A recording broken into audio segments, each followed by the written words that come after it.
สุดที่ส่วนอุณหภูมิเทียนขวดนะเอาแบบเทียนที่พ่อจะรู้เลยเทียนที่ไหนเทียนมันกลางตัวเองที่ตัดสาวสู้หรือมาแก่สู้จนก็มัวเราไม่ทันดีเขาเวลาเนี่ยสู้ละประเทศตัวโจ้ชายเริ่มกล้าเลยต้องฝึกจิตใจนะยิ่งรู้ผ่านเราดีเราตั้งหลักสู้โอ้โหเทียนหัวเราแบบเทียนอีกคนหนึ่งเลยเทียนรุ่นใหญ่กับเทียนลงกลางตัวเองที่ตัดสาวสู้มาสู้ผู้ชมชายแล้วก็Intinya tapi semalam kita tanya ketua yang saya sekolah cakap dengan PA, amat kita sila apa yang kita ketua, ketua dia nama sebagai kita, amat sekarang yang link pasti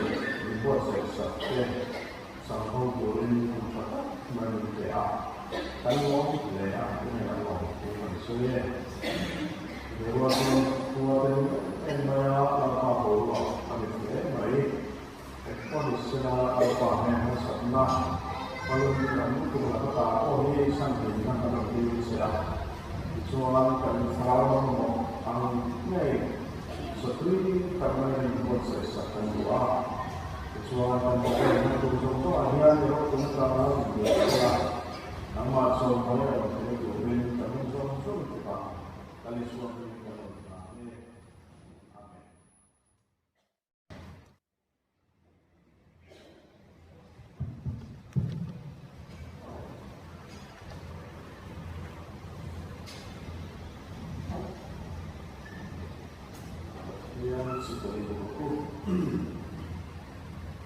Sudah soal ulang latihan kuat nak apa latihan ituพ่อจะรู้เลยเที่ยงที่ไหนประเทศมันกลางตัวเองที่ตัดสาวสู้หรือมาแก่สู้จนก็มัวเราไม่ทันดีเขาเวลาเนี่ยสู้ละประเทศตัวโจ้ชายเริ่มกล้าเลยต้องฝึกจิตใจนะยิ่งรู้ผ่านเราดีเราตั้งหลักสู้โอ้โหเที่ยงหัวเราแบบเที่ยงคนหนึ่งเลยเที่ยงรุ่นใหญ่กับเที่ยงลงกลางตัวเองที่ตัดสาวสู้มาสู้ผู้ชมชายแล้วก็เที่ยงนี้ตัดเจ๊สมัยหลังเราจะมีตัวอย่างsaya sekolah cakap dengan PA, amat kita sila apa yang kita ketua, ketua dia nama sebagai kita, amat sekarang yang link pasti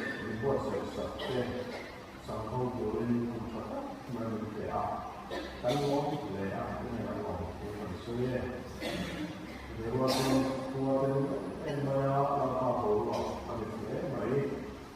Kondisi apa yang sebenarnya kalau kita itu kita ini sampai dengan kalau kita sudah jualan dan farang ini seperti karena ini proses akan doa jualan dan farang itu contoh akhirnya kita terlalu biasa nama soalnya itu ini kami soal kita kali suami kalau ini amin.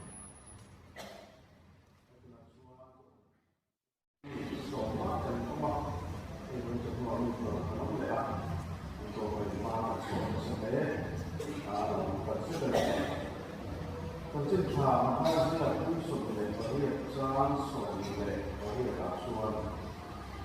Usulan itu sebenarnya kita ambil usul dia ah. Nilai mana pun ada soal usul karena kita itu. Usulan kalau ulang kita lihat kira siang ulang pale kalau kita tidak soal usulan. Mungkin pengen soal seperti itu. Jadi mai itu pengen kuat itu betul kan ini atau senamun pale kalau jadi tidak soal waktu sekolah itu sebagian supaya pale kalau ini waktu smart antu orang teknik berdoa dan ini kalau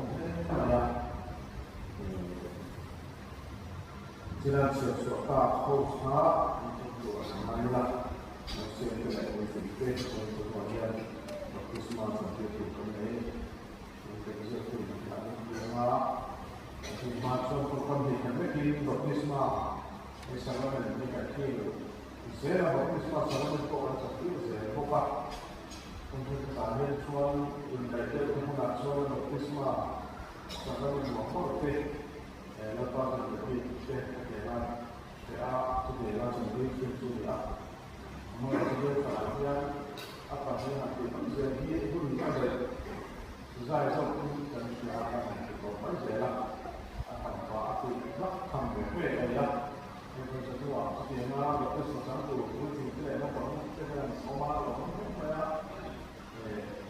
apa itu semua lagi dan sesuatu yang akan sunnah dari itu lalu sesuatu Islam yang itu sih ini nak ada mana apa semua itu ya il problème d'un temps quand il y a un temps de sport ou quoi nous avons la solution va pouvoir être en moyen tout à l'heure sur baptisme anche la nessuno per anzi niente tutto su anche tutte la nessuno per anzi su ta le parole non sono le tutto su parole che fare cara sempre di una sulla perché sono controlli che io su tutte su rete che sono delle male perché sta casa è sotto che c'è la risposta nella alle quali io ci sono sentire allora a battesima su via e sono venuta a solito la ma era su battesima è anche tanta la questo è molto bene dia soal dan di kepokat itu semuanya paling cara penyelesaian ini nak ada tujuan dia kita ada itu sahabat ini juga itu sahabat itu tujuan hari untuk orang yang nak ada tujuan untuk kemudian waktu itu satu zoom kita usia soal lepas dari zona Quindi mi sono andati perché mi sono fatto tutta la mensana dalle sue festate in Pergamino pare tra sempre di una Christmas sì quindi tutti hanno fatto per me sarà un live del Christmas dalle sue festate hanno fanno così che anche più alti perché sono hal yang asalnya sudah dari semua amat apa musuh juga ini maka asalnya tujuan dari itu nampak.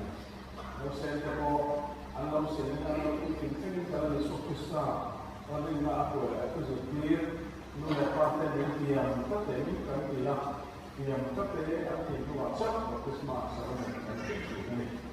tujuan dia pun mau tak sesuai kan, mereka nak seperti ini ya, sudah seperti itu, boleh nak zat keluar, terus masa nak kantor, ani, kemudian kan seperti teknik untuk sekolah, ani kemudian mungkin lema, cuma lah yang mungkin lema, terus masa sudah apa, ani tak keluar.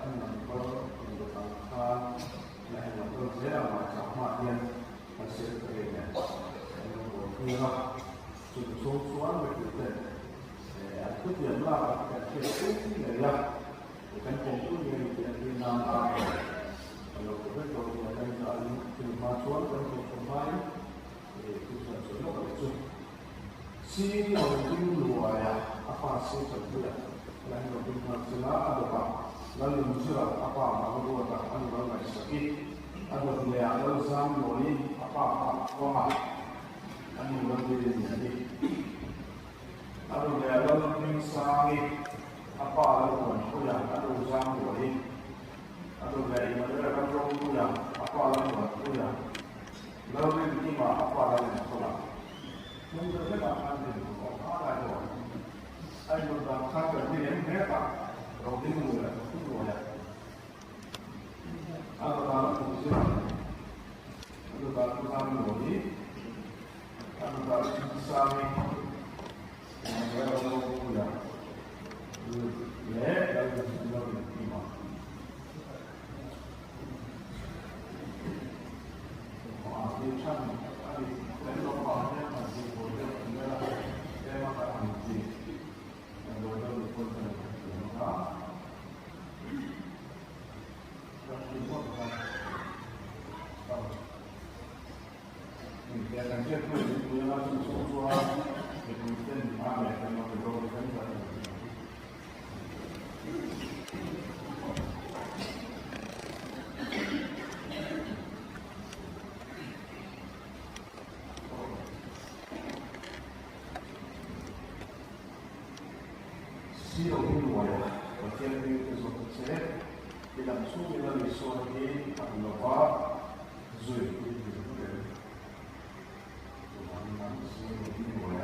Sia di Mattoa, la quale fa per quello che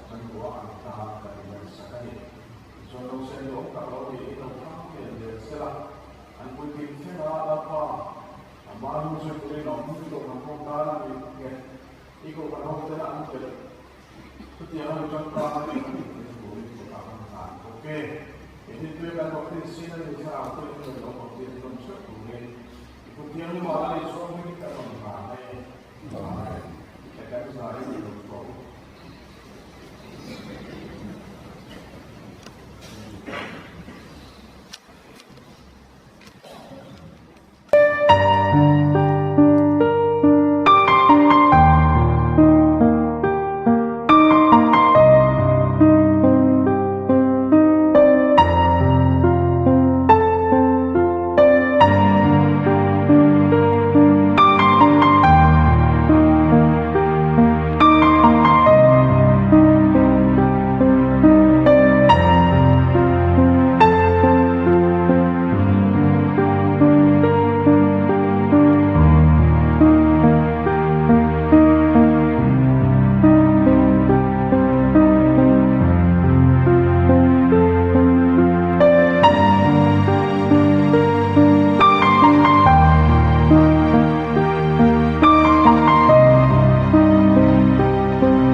Các làm tu có thể nghe vì in tờ trong dễ lắm.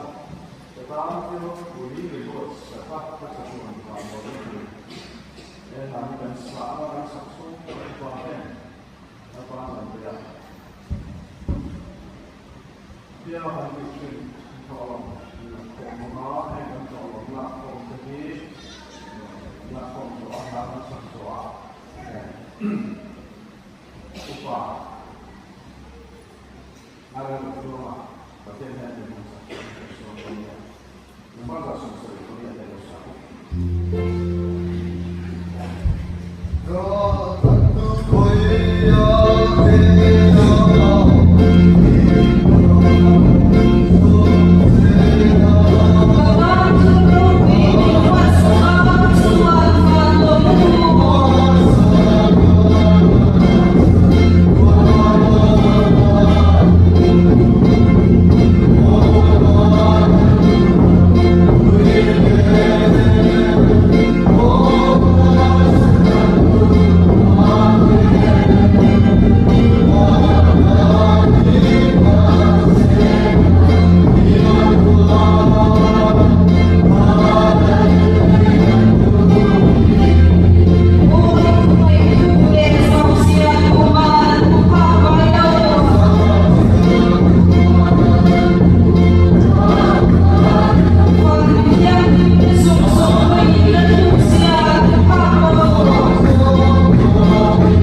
trong trại luôn lao qua cái vật kia cho đúng về với nhà pastor dia phần lúc đây mà lao qua cho về sacramente baptisma sacramente về thì chúng ta cũng cần có một người là cái quý cái lòng đúng cái điều kia đi là cái lòng có cái cái đề mà cái lòng cái là cái bà đi có quý người là để so với cái lòng là lên amen.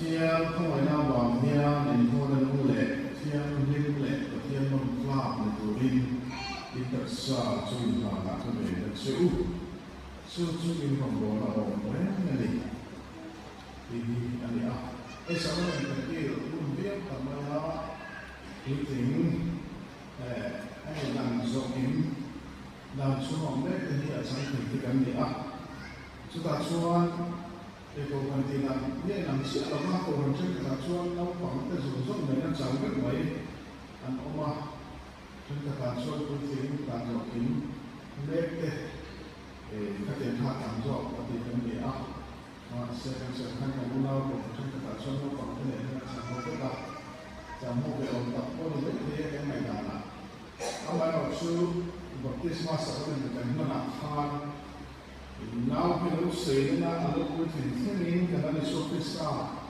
rin na thôi là cái gì thì rin tiền các cái này gì chúng ta ăn sáng ra mình là baptisma sáng ra mình ăn cái tiền sư có thể ăn cái này đó chúng ta cho nó sẽ chú ăn cuối thì hoa chuan baptisma sáng ra mình ăn cái này ba tiền cái sản phẩm phết liền ai cái nó vàng in cái gì sản phẩm mình nó bao giờ để chú nó còn cái ta cũng lên một cái cuối tiếng chia cho chị lệ làm cho cái ăn đi cũng làm sang để quay chút thì nó đang cần như là mình đã chứ chúng ta thấy cái tiếng nó nữa cái nó về chỉ là nó còn cái coi là đi bình trình xét thì mấy cô thì có mà anh thì đấy là các new nào nó cũng được phát cái gì về đấy mà thì cái số chỉ là anh mình không số chỉ mà sẽ để cho làm cho cái đồ mình đang bị làm cũng là điều quan trọng từ đầu anh mình cái thực trạng của cái việc làm đó đấy asa mình chúng ta mới cho cái số của anh là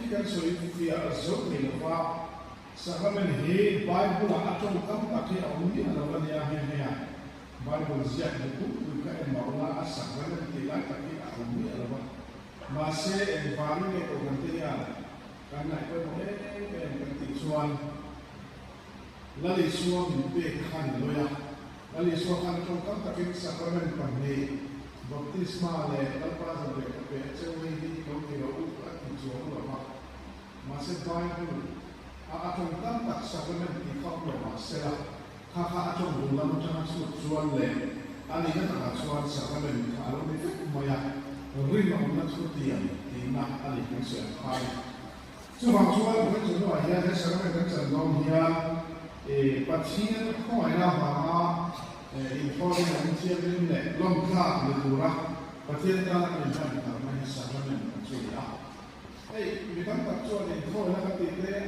lần là cái tiền tất cả cái hình tiếng này cái này của về phụ cái là mang được ha rồi là cái mà không phải chỉ là trong xã này nó thì các số nó sẽ phải có mấy và thiên này là thì là anh nghe mấy mấy đồng số trong xã này thì muốn là cả cho nên lần nào và thiên này là số tiền lên nào và thiên này là cái vậy cũng về cái lại là cái trong xã này thì là nó rất là chứ là cái họ có bình thường mà thế thì là cái gì sẽ kia thiên này là một cái số anh ấy là cái gì nó sẽ thì sẽ thì là trong xã này thì tất cả những cái cũng cái này là thì tất cả trong xã là số ông giám lộ cái này suy rồi đâu cả mà xem mà tham theo sự kỳ tạc rất thì rất là nhiều มีคำสั่งทัศนะต่อไปชุดนี้เลยนะที่ตั้งเส้นรองส่วนไหนที่ไม่กันเดียวก็ที่ตั้งให้บางคนสิเราว่าที่มาเนี่ยเห็นไหมล่ะที่ตั้งเป็นมาจงใจกันที่อาหารคุกมาสุดที่ละที่เรื่องของเป็นส่วนกันที่เห็นว่าสุดท้ายก็เรื่องของตาจงใจมามุสลิมประเทศนั้นเป็นเจตนาสุดจงใจเนี่ยนักเก็ตเลยสุดอีทูถูกอินกันองด้วยอีทูเหมือนกันซึ่งมีฝ่ายหลังนั้นตั้งมาสู่จงใจนะครับที่ทำให้เราอาการไปกันก็ที่ตัดลงเที่ยวไม่ได้อาการไปมาก็ที่กันก็ที่เที่ยวดีกว่าอามาริงจุมาอามาเนี่ยกันนั่นดูนัดที่ลุงอาตักไม่ได้กันนั่นสวดที่เราพาจงใจกันที่เราไม่ได้จุดนั้นมันจะต้องเสียคุณจุดนั้นเราว่าเนี่ยเอาไว้ไหนเนี่ยesa es la que yo me chuska que no va ni el ser que no va la visión que puede dar su forma que se me dio a la luna y que está todo para la visión que ha ido a leer y que ha ido chuka la visión que puede dar su algo chusa que tiene la acción de la página capaz de suene no ir a un nivel se active asan chu pathian fan ki male bani amma ba ka athi do amma kan se sa cross and table do ti ka ke sia de ma ho ka a pathian na kan kan so so ka ho ka me fing fam kim ali a ba min ka har satla tuan la in so satla ba ka thi ni a ha to ka so a me shi ne ya lam bi lo ne sudah batas soal isu alumni emang sih dah hobi lah dia cuma yang apa ini. Kalau lebih ventu orang ini yang dia ada di sana. Masih kita akan ventu testor, bahan mungkin kecuali. Allah mungkin zero ni, voi tum apa cuma try. Atau apa itu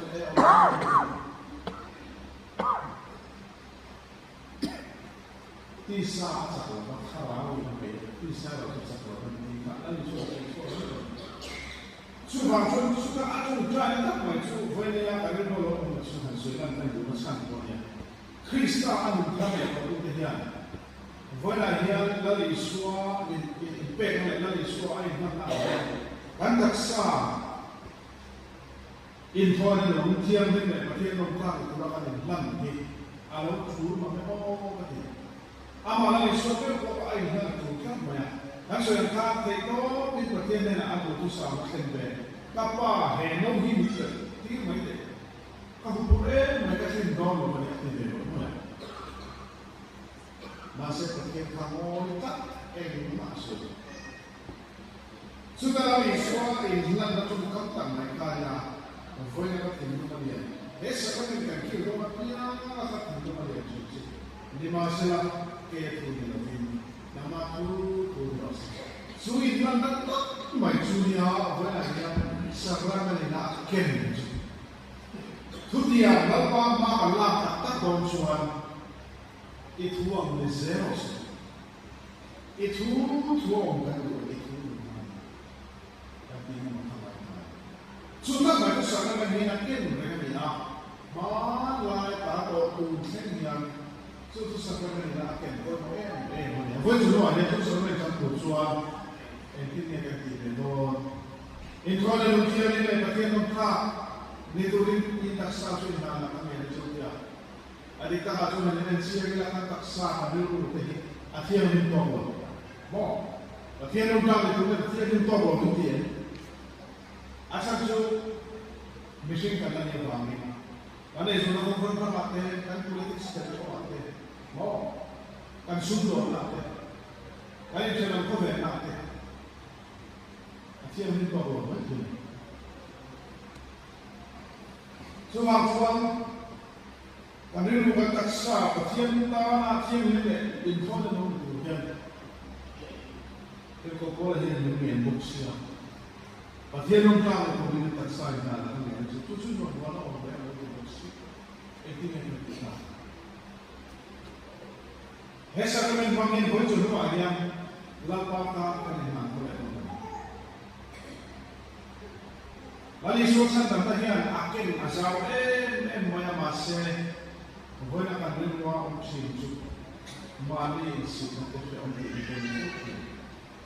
ka tin box lo ka fe box lo ka te no box ka rin ma ko re na fe box lo lula ta ma ko ko mo mo o bala te no bala te ka u bala te ka u bala te ka no ko o no ko ka ni no ti ne so fo si mi ko te mo mi ka ri na ko no te ka ni fo si chu na ta chu ya he sa men ki up to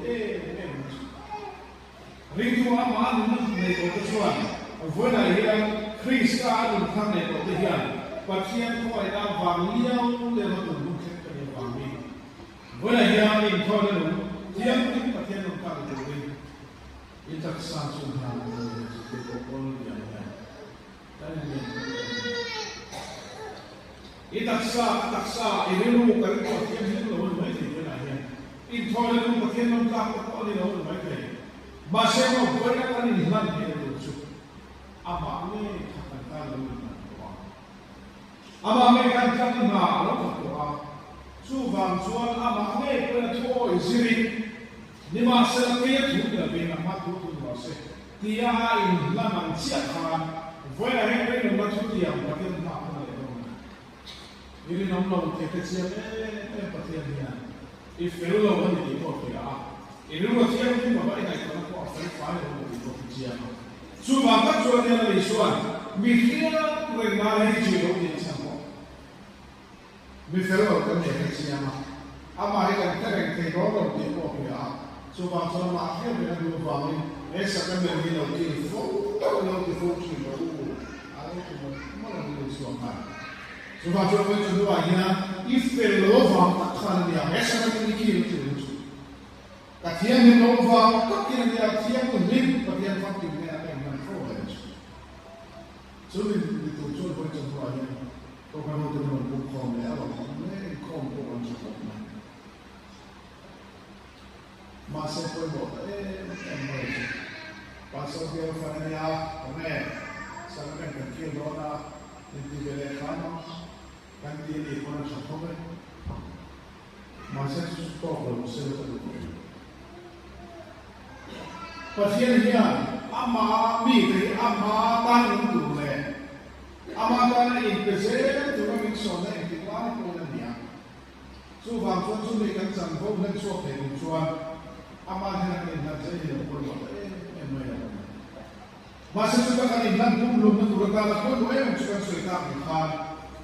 Kan tak sah informasi yang di bagian lengkap itu bahkan kan betul kan suap. Lali surat yang khal. Kaya tu dia vet nak mat tu rasa. Cuma ini hendak tak mai sudah sangat yang ken. Lama katino kafel waktu itu kan dia. Lama katino kafel waktu dia waktu yang ni mana ni. Masa ini cuma itu orang tu ringkan ringpe yang punya.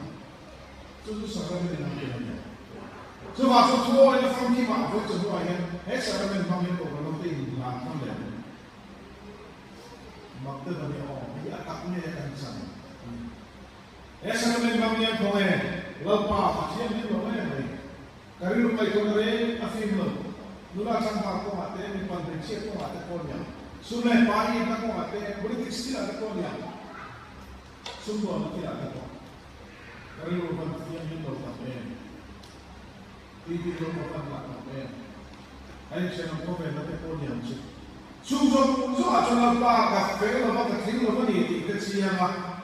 Aman nera, filmin pomtu, filmin pomtu nera. Ini adalah ada di dalam perjalanan. Itu waktu ini, kanti ngam nak senjata yang berhenti, orang nak buang sopan. Ini siapa orang? Kanti ngam berfellow, kan saya tahu ini zaman saya kan susah lagi. Masuk saya cuma intensi itu kan intensi itu kan masuk saya untuk kebunan efisi asuhan. Mana itu terlihat? Ingat dengan santai dijual. Kita Misual di Islam. Sanamna patian sanamna buat sumbi patian itu saya lebih nasihat tu masuk. Buat ayat itu yang mengatakan patian itu pun tak bisa. Apa kau? Masa tu cuaca sumbi itu sudah iman yang tidak bisa. Cuaca itu kalau ni, berapa tak main ini cuaca. Kan berapa boleh kan berapa jadi cuaca itu. Itu orang tiang dengan patian kita itu beri, bukan yang patian sama apa ada. Sudah kali nak macam tidak jual patian itu sama. Sekarang ini berapa jual itu? Masih sekarang tak cukup. Kaya tu lagi amat tu. Ring tu nanya siapa tu mau? Kaya tu kaki cuci cuan. Orang bola kau pakai nasi tapi baik-baik asal semua. Masa dia tu dia tu nak tu dia jual dia yang kau nanti kamu cakap. Patian yang kau nak aku suami ni, kau tu. Tu suka ibadah kau ni. Sing về cho về riêu, chiếm về riêu, chẳng về riêu, có phải về ai chứ? Ta rồi diễn cái tên gì? Masa kita oleh fellow tak mani yang sihat sini tak langsung. Saya ini kan saya sudah tahu lalu sih. Coba ya, Kristen kami tahu kejadian. Una tu yang kau ya karena bersuara. Amanah itu baik tak berbeza. Kan yang cinta kan cinta lawan yang itu. Maa kan soal yang itu bah. Tu nak kan orang mula tu. Patian ini soal tu kalam lawan tu iman. Patian itu tak. Cuma soal kerja ini itu nak kan orang pun sudah berdia. Patian lakukan boleh. Kan tak sah apa patian ta itu dia yang mungkin tujuan. Tu nak kau apa dia yang pun itu. Tu ni sahaja mana nak kena. Tuh nak kena. Amatan kan dia kan. Lampai kalau tu hidup buat semuanya. Hesa kan memang pergi dia itu. Ini mana semua. Lampai yang sekarang nak buat semua. Ataknya ini semua. Ulah kan ini dia tersenama kau ini.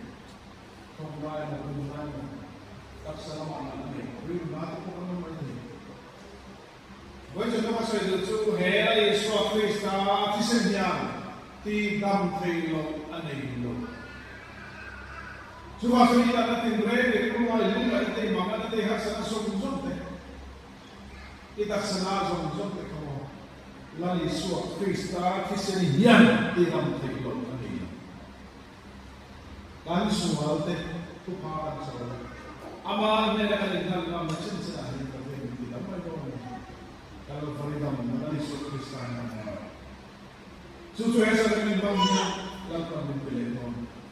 Sebab sebenarnya dia esok ini bangunnya tidak mengenali Kristus. Masa pun masuk ke cuma ini bilang, lampau itu mesti lakukan ini kita akan bilang, bel betul ini dia itu apa yang misi kita misi itu mana? Kalau kita mesti cara berpikir betul. Cuti yang tak akan sampai nan berjumpa ini.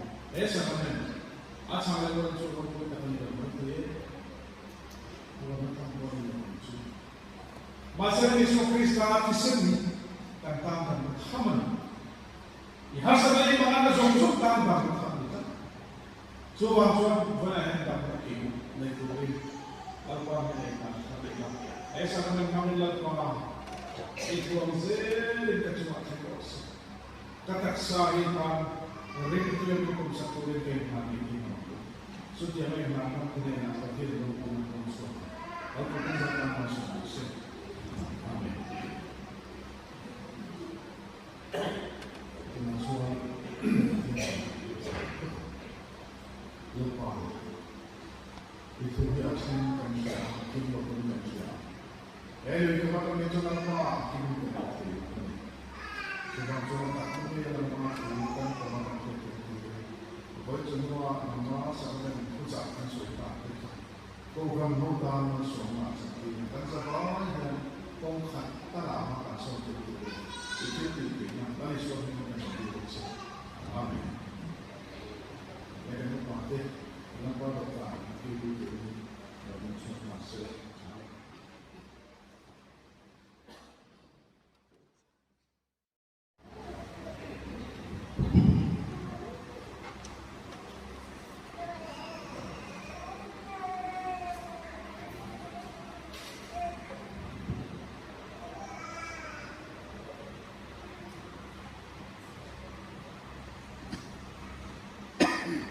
dalam kehidupan ini simpan tak boleh orang yang menjadi itu dalam Islam sesuatu yang nama adalah nanti orang yang sekolah itu sesuatu karena orang tua imam seperti itu kita mai dari orang pula ini seperti itu itu dia orang suami atau orang anak sendiri ini ani position na ai ko ka ma tu pa ni zo len chuan en puan de mi lu tin nung khe ula la ka ko ke na chu lo u pa ta thiên de na ko tum fa tu la pa ni ka ne tu ta na ko se ko na ma ko tu le a ta no ko se ne e zo lu na ba chang tu chuan la pa kha ra ma ni ke ti se la Voi sama lapa, so nanti tak mai, nanti nanti pe, kanti apa yang tu le, kita lapa, apa yang tu dia, lane dia, itu orang tu siapa apa mau, orang tu siapa. Voi coba lapa, apa kita kena sahaja bangkian, itu orang tu cari menjual la, lapa, sahaja ni, ani la sortir lo, tak bermasalah, sesuatu yang baik. Tidak begitu.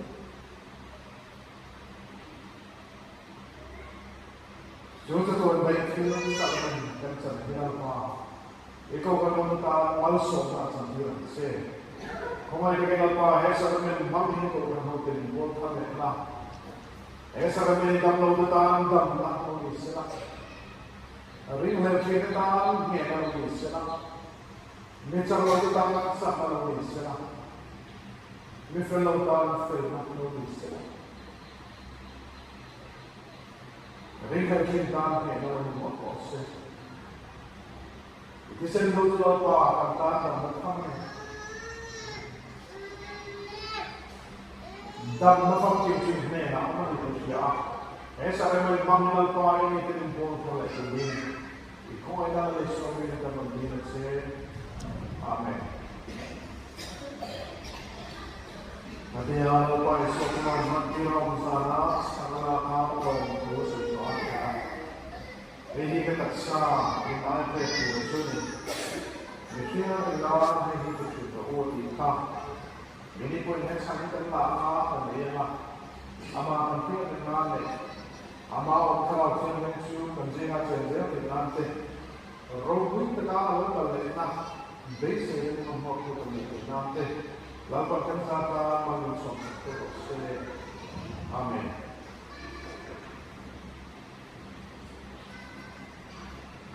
Jadi kita sah di ayat itu. Ini yang ini menjadi bahan itu dalam Islam kita.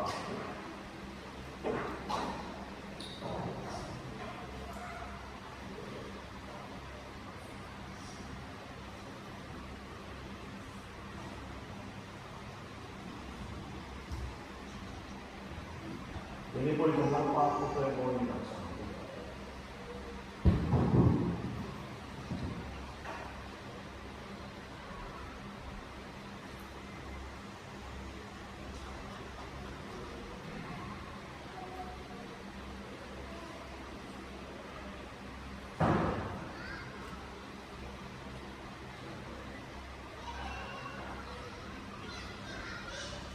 Yang pertama menjadi doa masuk ke dalam.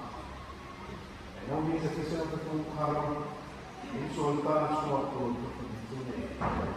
ini dia ini kerana hai kucing itu kita ini pun yang kamu telah dan ini mah amakan kita kenal le ama orang kerana yang itu pensiunan saya kenal lakukan kerja kalau orang itu satu se amin.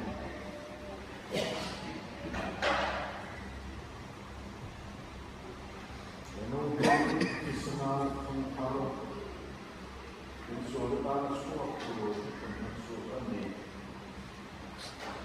Ini kemudian ini mesti mencari untuk sesuatu. Insur ini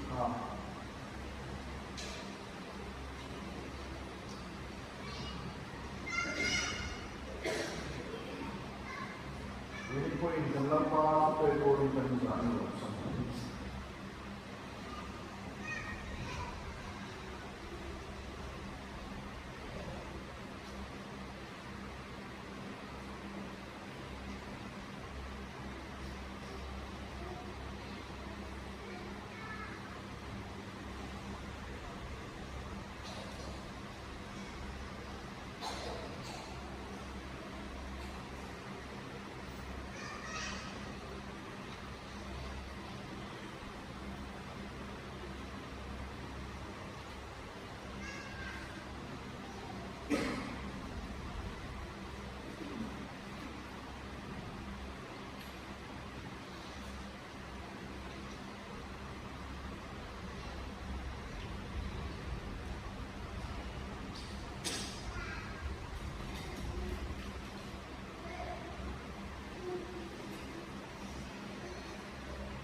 Samsung ya, dia yang kalau lemah kalau so, lemah ini dia sudah aman.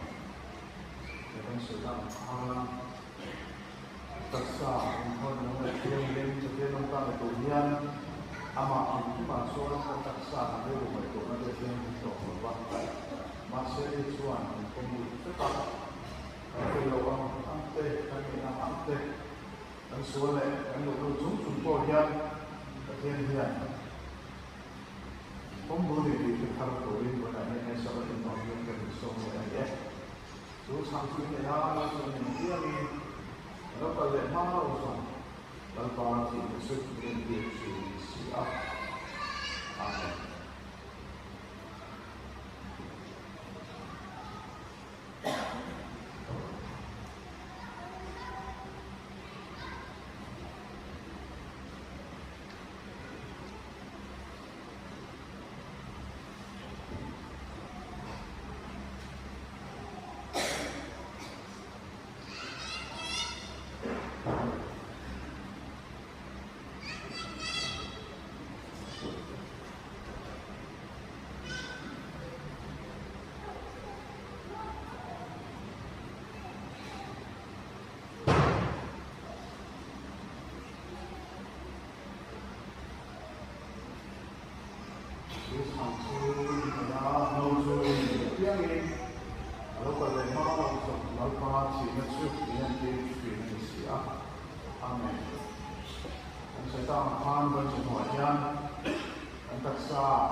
Mani itu kita nama kan ni kan sumia kasihan ka in ko no siang hen yan ang tama ko ba kan plan atau niya usia sumili tu jual ko sa mga ko kan te ko sa na ame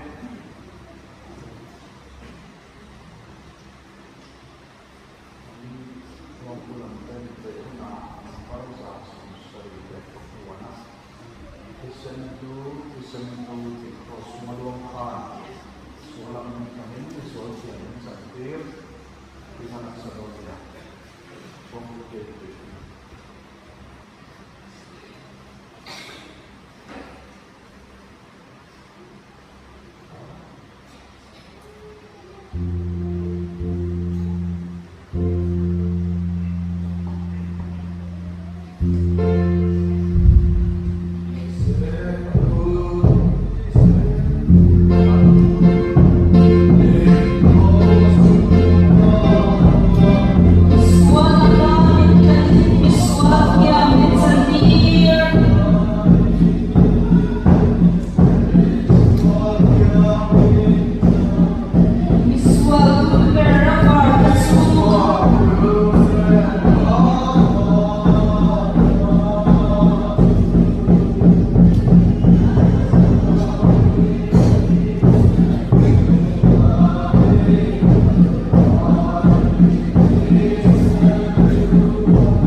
Lampau pembesian ini kita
Kalau